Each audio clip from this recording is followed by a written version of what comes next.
Hello and welcome back to Dune Awakening Direct, our series where we discuss all things Dune Awakening. So thank you so much for joining us back here on Arrakis.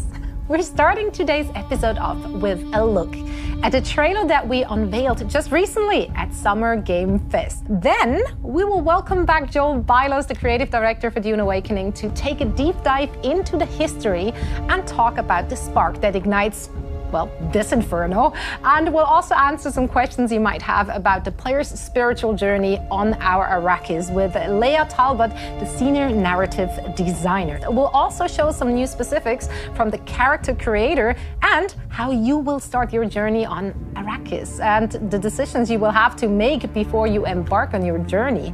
Then finally, we'll close out this episode with Joel, who's going to shed some light on what makes Dune Awakening an MMO and what sets it apart from survival games you may have played before. So let's kick things off with our new story cinematic. The only peace I find is a future that never happened.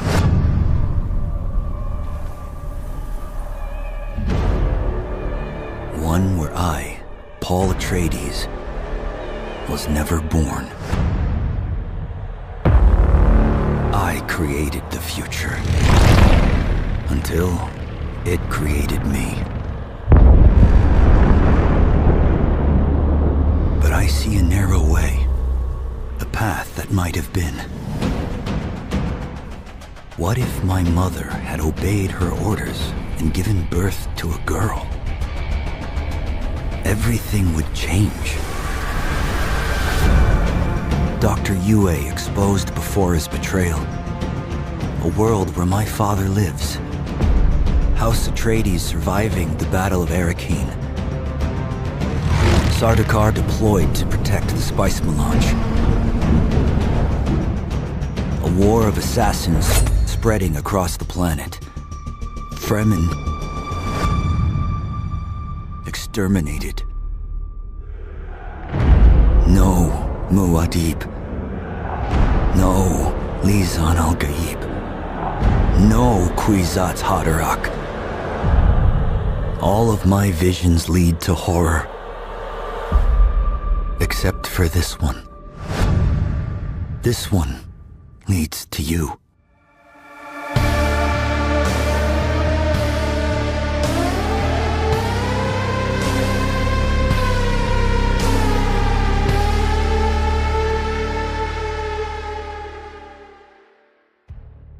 Now I have the utmost pleasure of welcoming back Joel for a quick chat. It's great to have you here again. Thank you very much for inviting me back. Of course. Obviously, Paul does not exist in this alternate timeline, or rather alternate history. That is huge. Please walk us through the thought process of that.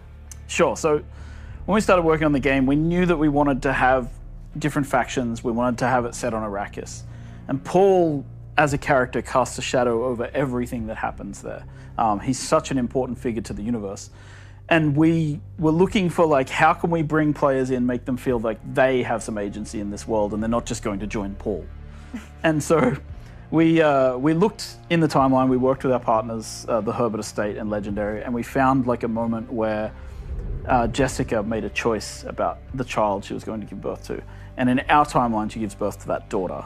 And that changes everything, right? Paul not being there creates this real vacuum of power on the planet. There's still a lot of the same events occur because Duke Leto was still, training this force of elite fighters that made the Emperor jealous, which made him make a deal with the Harkonnens, which made, the Atreides still end up on Arrakis. But then because of the events that Jessica chose, she is now more tied to the Bene Gesserit faction, and they have trained her as a truthsayer. And she has the recognition of Yue's betrayal before it happens. And that leads to the Atreides being prepared for the Battle of Arrakis, which means that they manage to defend themselves, which means that they don't get wiped out. And that leads to these major factions being in conflict on the planet of Arrakis. Let's talk about Lady Jessica's decision then, which, started the whole thing here. Obviously, with her complying to the Bene Gesserit rule of having a daughter, why did she even make that decision in the first place? Well, she's always been torn in her loyalties, right? She came to the Duke and she fell in love with the Duke. But she also had the agenda of the Bene Gesserit in her mind, right? And then there's the other side of course, that the Duke never made her his wife.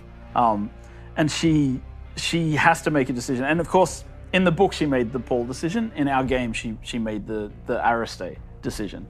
And that, I think that people are very complex, and she had these very complex ideas going on. And so, torn in her loyalties, in this case, she chose the Bene Gesserit. So let's talk about Arista's, part of the story then. Is she taking up Paul's mantle, or is she just a completely different, she is a completely different person. What's her agenda? What's her spiel? Ariste has her own path to walk, right? And the path of the Lisan al-Gaib and the Kwisatz Haderach is not available to her, and it doesn't happen because events don't play out the same way. She doesn't end up in a situation where she has to face any of that. So she is a precocious girl. She grew up with the Bene Gesserit training that her mother would have given to Paul, the Mentat training that Thufir would have given to Paul.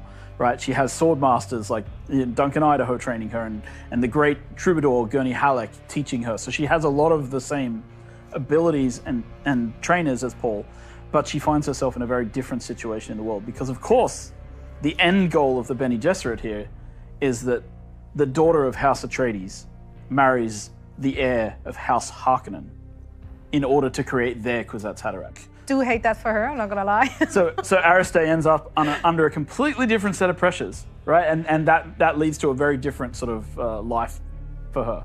So yeah, obviously with the Duke as well as the Baron both being alive, what's happening to Arrakis, to our beautiful planet here? Who has fiefdom over it? What's the situation? So after the war, or after the Battle of Arrakeen, when the Harkonnen attacked, Duke Leto petitions a Landsraad, and the Emperor decrees that the war can continue on the surface of Arrakis, but it has to be contained there. So he says it's fine for them to fight as long as they're there, but he also declares that spice still has to flow freely. So he sends the Sardaukar to police the spice harvesting operations and make sure that spice still flows out of Arrakis and into the Imperium because it's such an important resource. So looking at Arrakis, in the trailer it does say at the very end, the Fremen being, they're gone essentially. Are they gone, or are we like figuring out where they went? Where are we at? I think that's the central mystery of the entire game, right? The Fremen are missing. Mm-hmm. Imperium propaganda would say that they've been exterminated, but we have our doubts. So as a player, a part of the core story that you'll be following as a player is find the Fremen. And as you play through the world, you walk in the footsteps, you find the places where the Fremen once were, you explore their rites, you explore their culture, but where are the Fremen? And can you one day find them? I'm not going to answer that question, but that's part of what the story is all about. But their cultural impact is still very much felt as I'm traversing through Arrakis. Both their impact, like both the remnants of what they left behind when they left the abandoned Sieges and things like that, but also the vacuum of power. Right, because the Fremen that was their territory, and they were extremely fierce about defending it. And with them not in the area, other people have started to fill in the gaps.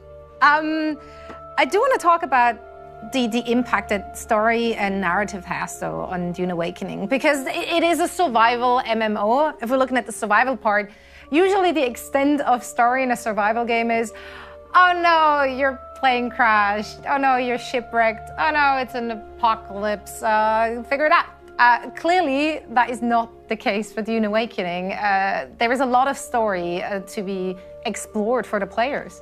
Absolutely. I think we want to give players a clear journey to follow in the game, right? So they can explore the world, and they have this backbone story thread that they're following through as well. If they're interested. If they're not interested, they don't have to care that much about it, right? It's there. But you follow a fairly in-depth story, and it's kind of always plans within plans. So you're always having to think about what people actually want and what the motivation is. Like, why are you looking for the Fremen? Is it a really important question that you should probably ask yourself as a player? Like, what exactly have you been sent to do this for? And I think these kind of elements provide a little more motivation for players as they explore the world. I do love that. What are your thoughts here generally? I mean, obviously by creating an alternate history and timeline, lots of different moving pieces, can we still expect to see similar beats that, we know and love from the books or the movies? Absolutely. I think that just because Paul doesn't exist, a lot of the factions have the agendas that they had, right? And they're still trying to achieve the things that they were trying to achieve even when Paul did exist, right, in his universe. So you will encounter, first of all, characters who maybe would have died in the books due to certain events. They're present in the game. You'll also encounter factions trying to achieve goals, but in a slightly different way because they don't have to account for the Paul element, right? So for players, it's great because I think Dune fans should get a kick out of exploring the way that the thought experiment of like, okay, if Paul's not here, what is here? And what are people trying to do, right? And I think that kind of leads to very interesting consequences as you play. Yeah, I love the far-reaching consequences that has into the future of the game as well. We talked last time already about, respecting the source material, which there is so much to draw from with the books and the movies. How do you make sure when you're creating an alternate history, that's a big step. How do you make sure that you're not veering too far away from that source material? Yeah, I mean, I think it's just a matter of like taking the source material as always the starting point, like being able to extrapolate out in ways that are like as logical as possible, and being able to say, look, I started here at point A, and my conclusion is, yes, I'm here at point B, and because of the old history, this makes a lot of sense as a logical conclusion. So we start there. Then, of course, we have like our partners at Legendary and the Herbert estate who can keep us grounded and keep us in line with what we should be doing, right? So we run a lot of our stuff by them for fact-checking. Like we have this ridiculously long timeline document that we've written, and I think it's like 10,000 words of just timeline. And then we've shared that to get it approved by the Herbert estate and things like that. So we do our research, and we always start with the source material. And I mean, I think it's pretty clear from everything you've said, from everything we got to see thus far, that there's a lot of love and respect for the Herbert's writing, for the source material we're also seeing from the movie. So I know for sure that the game is in very good hands with you guys, Joe. Thank you. I mean, I will say the one thing that we try to do is just make sure that we preserve the legacy. And part of the reason for doing an alternate timeline is that we don't want to step on what's been created that's amazing. We want to do the sideways thing and not actually ruin any of the canon over there. And it's honestly so smart, because in doing so, you now opened up this whole new alternate timeline for everyone. And now let's actually hand it over to Leia for a look at how this alternate Arrakis is still just as steeped in spirituality for all of our players to explore.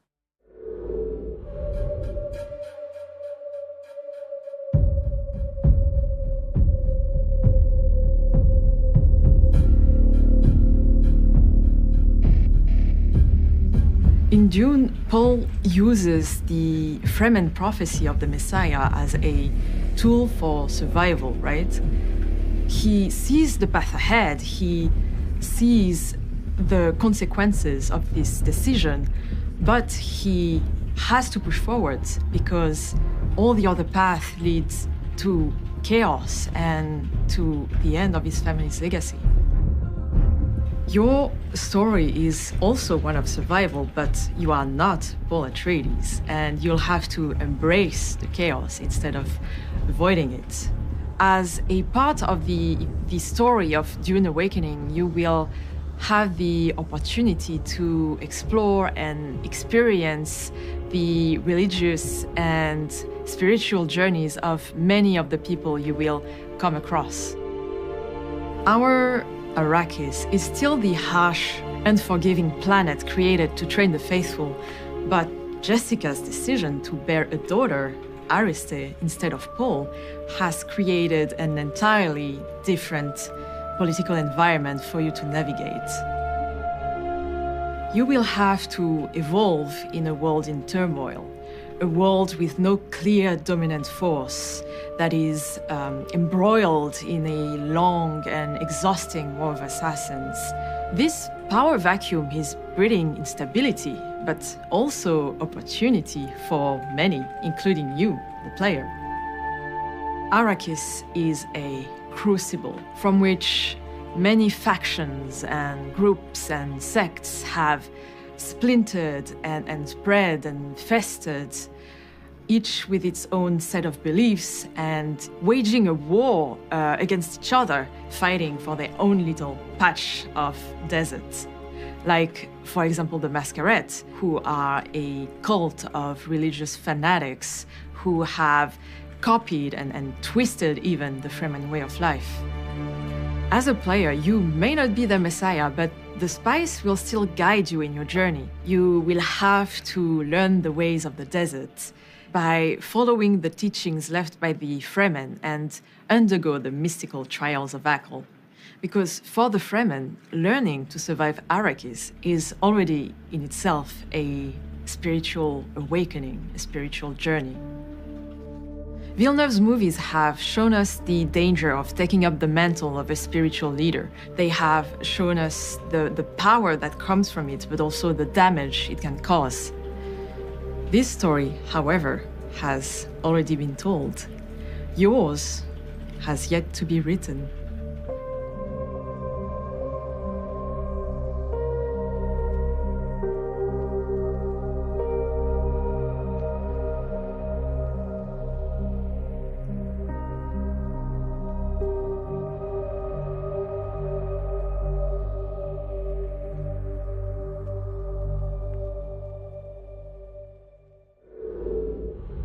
Now that we know a little bit about the story of Dune Awakening's Arrakis, let's look at how our journey begins with Niels, producer on our creative team.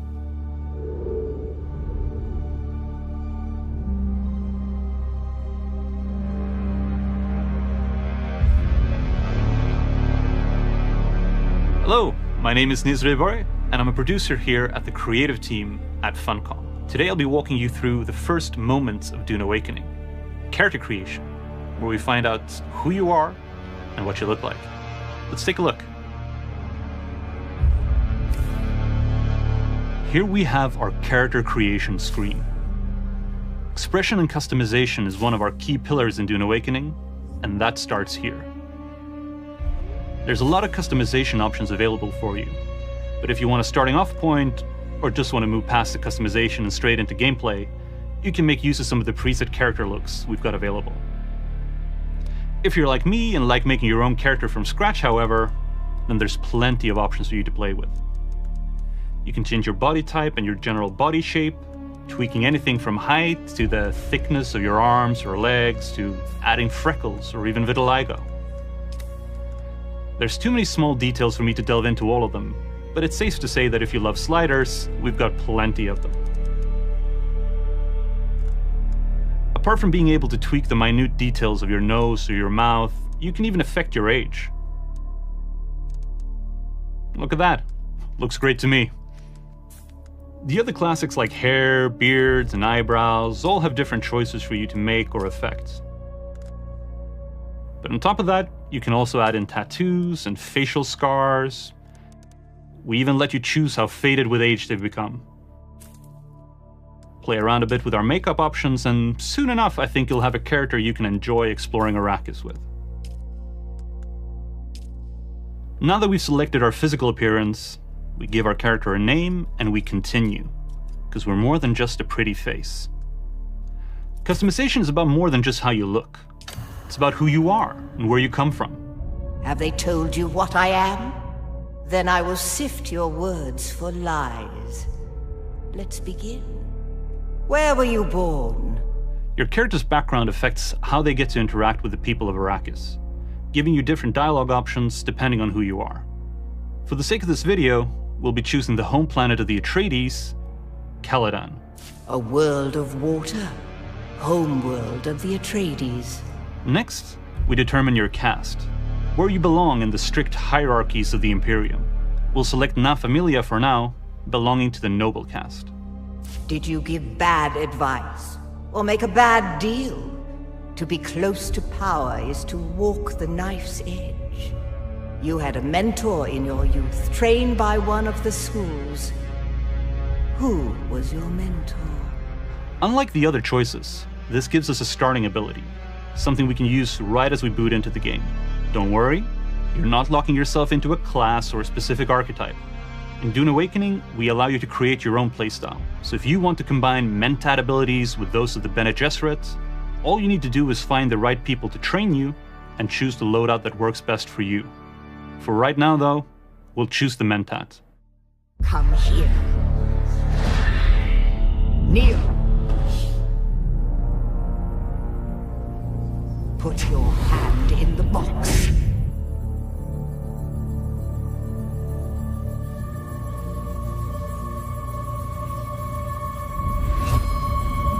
I hold at your neck the Gonjabar, the high-handed enemy. Don't pull away or you will die. Great plots are afoot in the Imperium, and the currents of intrigue run deeply. Arrakis is the key, and the Fremen are missing. You will go to Arrakis as our agent, prisoner. You have one task. Find the Fremen, wake the sleeper. You will know when it is done.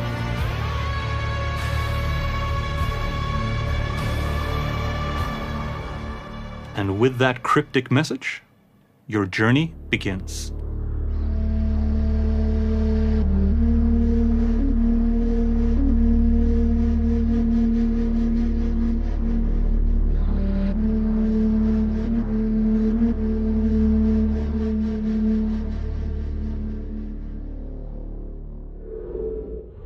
Now, before we move on to another topic, is there anything you can share, Joel, about the state of development for the game? Sure. So we've recently opened what we call persistent beta. And what that means is that we're leaving it up 24/7. We have lots of players in there who are testing the game from start to finish, which means that they start in the desert and that they're hopefully passing through the faction system, choosing their sides, and then eventually reaching the end game where they're helping us to test like the deep desert where, you know, people will be harvesting spice with big groups and also testing things like the Landsrad, which is the end game political system. Now, not all of these features are online, and in fact, if you look at the beta right now, there's a lot of fires to put out and plenty of bugs they've been finding for us along the way. But yeah, so this is where we're at. We've gotten these features in. We're trying to now gather sort of player feedback, player data on how they approach these things and whether they're really working and what we need to do to tweak them to be better.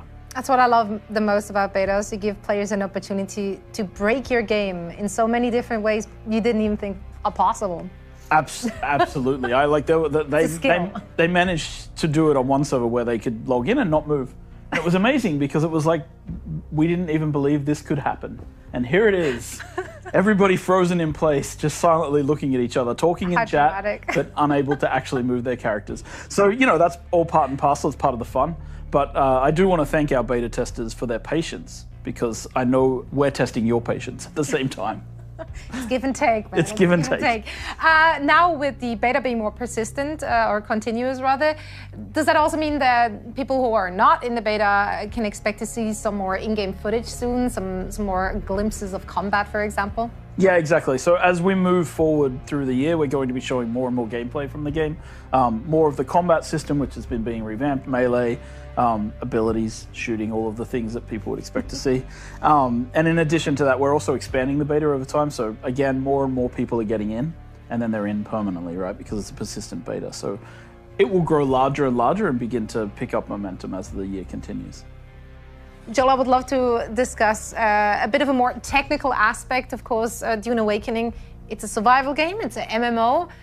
Two different game types, which I'm sure on the back and front end have to be treated differently. How does the player experience those different aspects from a server infrastructure point of view? Yeah, so a lot of survival games are either you have solo games like Subnautica, you have these like, you know, local server 8-player sort of Valheim style games. Then you have larger single server like Conan Exiles or Ark. You have large sort of players on a single map. And then with Dune, what we're trying to do is have these multiple maps where you can play with many, many hundreds of people, right? So you'll be playing with lots of other players, right? So it is a large world to explore and share with others. Can I assume I am in a server with many people. Can I move between servers, or can I group up with people on different servers? Is that possible? Yeah, so when players start to play Dune Awakening, they choose a world. And that world allows them to, it's almost like choosing a server in an MMORPG. But it's a large infrastructure of connected servers, and we're going to talk a little bit about that. But the idea is that as a player, you choose, you join, you start in a map, and from there your experience should be relatively seamless in terms of how you explore and feel the world. The difference between the reason we call it a survival MMO as opposed to just a survival game is that most survival games do one map, one server, but we have multiple connected servers running in a single world. So this is kind of where we come from, and it also allows us to have a lot more players in this structure. So how many people am I playing with on like one server, or rather even, can I play with people from other servers? Can I group up with them? Can I be in a guild with them? Absolutely, you can be in a guild with people across servers. There's no problem there. Within your world, you can join a guild with anybody, right? When you join the game, you start in a server which is a Hager Basin, right? We call it the Hager Basin. The Hager Basin is the starting server. It's a server with a minimum of 40 other players. It's a place where you can build, craft, survive, progress. If you want to play specifically with friends, you want to join the same version of Hager Basin, because Hager Basin can have multiple versions. And then from there, you move outwards. I can select which Hager Basin I'm starting with. So like if we're starting the game at the same time, I can make sure that we're spawning in the same. Not only that, our server browser also tells you where your friends are playing. Okay, perfect. So it tells you exactly who's on which server, so which dimension and which areas, so you'll know. Okay, so we have different areas, different servers, different maps on said servers. How do I traverse between maps? So once you're ready to leave the Hager Basin, you craft yourself an ornithopter, for example, and you fly out into what's called the Overland map. And the Overland map is a server, again, running, that you can meet hundreds of other players on, and allows you to see all the locations in the world. So you physically fly between locations on the Overland map. Now you said my homies can come and pick me up. If you're a good homie and you don't want to put me in a dangerous spot, where do you bring me early on? Where can I meet other people? Where can I meet up with my guildmates even? Yeah, so once you've sort of explored the Hager Basin and you leave with your friends, you go out into what we call the Overland map. And in the Overland map, you have an overview of the entire world, and you can sort of see like the different maps that you have as an option. And one of those options are the social hubs, Harco Village and Arrakis, which are differently themed based on the different factions in the game, obviously, right? So you can go and visit Harco Village. It's a safe space. It's kept fairly okay, peaceful by the Canley Peace. And in there, there's bars to visit, vendors to visit. There's the Chome exchanges there, and of course you and your friends can go dancing if you want in the clubs. Okay, did not expect that to be part of the game, but you gotta relax every once in a while as well. Now, once I'm done dancing and I slept off my probably hangover, I want to get out into the action. Where am I going? So then you'll go back to the Overland map and you'll fly to the Deep Desert. The Deep Desert is this massive area. It's 500 kilometers squared. Or minimum 500 kilometers squared. It's actually a bit larger than that. There's and that's where you can meet hundreds of other players. There is probably going to obviously be a player cap if too many people go there, but you should be able to handle quite a lot of people. And that's a completely seamless set of servers that are all connected together. It's generally a PvP map with a strip of PvE as people enter so that they can be safe when they come into the map and don't get ganked. And then you head out into the desert and you have these adventures where you're harvesting spice. The cool thing about the Deep Desert, and this is one of the things that I think I've mentioned last time, is kind of unique, is that we have this thing called the Coriolis Storm. And every week the Coriolis Storm wipes the Deep Desert and resets it with a new landscape and new points of interest. So it's an infinitely explorable space and a really cool place to hang with your friends. I do love that. It really sounds like a very unique blend of different elements from different types of games that you combined here together. I'm super interested to see how that all plays out. Now, before we say goodbye to the viewers, any last thoughts you're having on the server infrastructure and your approach to it? Sure, I think it's the important thing for me as a creative director to point out here is just we built this with the idea of making the game last and be expandable for a long time. So the idea of the Overland map and being able to place new maps within the map allows us to just keep building on the world and giving players more content, more things to play, more spaces to explore. Like, who knows what it looks like 5 years from now, right? That for me is the main thing. And I think survival games have typically struggled with this a little bit because of the one server, one map paradigm that making the world feel seamless and connected has always been one of our goals on Dune Awakening. So the future for Dune Awakening is very bright, is what I'm hearing. Joel, thank you so much for joining us once again. Before I let you go, though, is there anything the people watching should be aware of happening? Sure. I mean, we've just been at Summer Games Fest, and anyone who's Dune-starved, wants some more information, should probably be out there hunting down articles, which I'm sure are spreading around the internet at this very moment. But of course, our next big beat coming up is Gamescom in August. And there we'll be showing the game live and allowing people to have a look at the future of what Dune Awakening can and will be. Awesome. Well, Joel, it was so great to have you back again here today. Thanks very much for having me. Always, always. And I'm super excited to see what you and the team have to offer at Gamescom. And in the meantime, remember to wishlist the game on Steam and follow our socials at Dune Awakening. Also, of course, make sure to join our servers on Discord to take part in all the discussions and keep up to date. We also have regular sneak peeks on TikTok, Instagram, as well as YouTube. But that's it from us here today. Thank you all so much for tuning in, and make sure to join us for the next Dune Awakening Direct.